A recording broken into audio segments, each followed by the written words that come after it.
বন্ধুরা, রুমাস কিচেনে সবাইকে ওয়েলকাম জানিয়ে আজকের মতো রেসিপি শুরু করছি। আজকে কিন্তু আমি দেখাবো পনির চানা মশলা। এখানে নিয়েছে পনির আমি 200 গ্রাম, আর চানা নিয়েছি 250 গ্রাম। এটা 8-9টা সিটি দিয়ে নিয়েছি, আগে ভিজিয়ে রেখেছিলাম, দিয়ে সিটি মেরে পুরো যতক্ষণ না ফেটে যাচ্ছে ছোলাটা ততক্ষণ কিন্তু সিটিটা মেরেছি। আর এই ছোলার সাথেই সিদ্ধ করে নিয়েছি আমি 2টো বড় বড় পেঁয়াজ, আর এখানে নিয়েছি 2 চামচ আদা গ্রেট করা, 1 চামচ রসুন গ্রেট করা, একটা টমেটো, একটু ধনেপাতা কুচি। বাকিগুলো রান্না করতে করতে দেখিয়ে দিচ্ছি, আমার সাথে থাকুন। দেখুন, কড়াইতে আমি একটুখানি পরিমাপ মতো তেল দিয়ে দিয়েছি। এখন আমি আগে একটু হালকা করে পনিরটা ভেজে তুলে নিয়ে দিচ্ছি। একটু লবণ দিয়ে দিচ্ছি, একটু কর্নফ্লাওয়ার। এবার ভালো করে পনিরটাকে মেখে নেব। হয়ে গেছে, পনিরগুলো আমি ছেড়ে দিচ্ছি।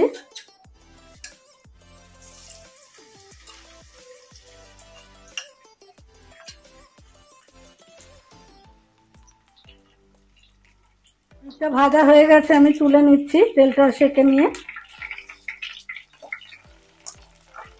তেলে দিয়ে দিচ্ছি একটু সাদা জিরে,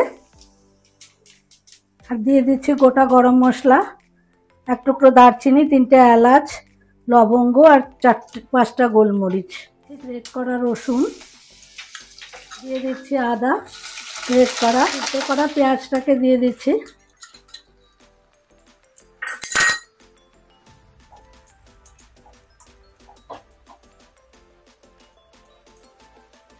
এবার দিয়ে দিচ্ছি কুচি করে রাখা টমেটোটা, বীজ ছাড়ানো কিন্তু।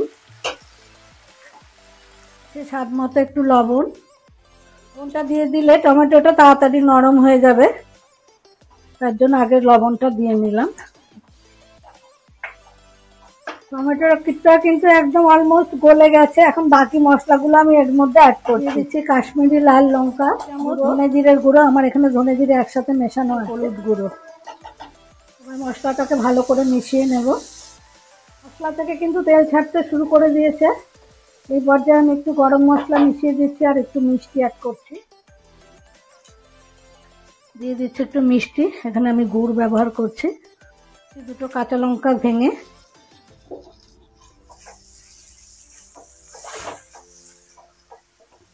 এবার সিদ্ধ করে রাখা চানাটা অ্যাড করে দিচ্ছি।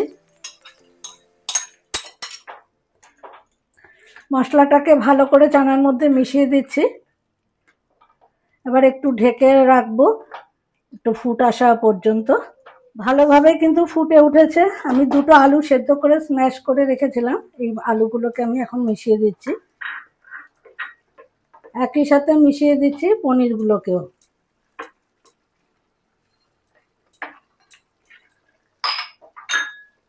পনির চানা মশলা কিন্তু আমার একেবারে রেডি। আমি ওপর দিয়ে একটু ধনেপাতা ছড়িয়ে দিয়ে স্ট্যান্ডিং টাইমে 2 মিনিট রেখে আপনাদের সামনে সার্ভ করে দেখাচ্ছি। বন্ধুরা, পনির চানা মশলা কিন্তু আমার একেবারে রেডি, আর কত সহজভাবে আমি দেখালাম দেখতেই পেলেন। আর এটা কিন্তু রুটি, লুচি, পরোটা, নান এসবের সাথেই খেতে বেশি ভালো লাগবে। তারপরে আপনার চয়েস। যদি ভিডিওটা ভালো লাগে তবে লাইক, শেয়ার, পেজটা ফলো করতে ভুলবেন না। আর ইউটিউব চ্যানেলের বন্ধুরা চ্যানেলটা সাবস্ক্রাইব করে আমার পাশে থাকবেন। সবাই ভালো থাকবেন, সুস্থ থাকবেন। ভিডিওটা এখানেই শেষ করছি, টাটা।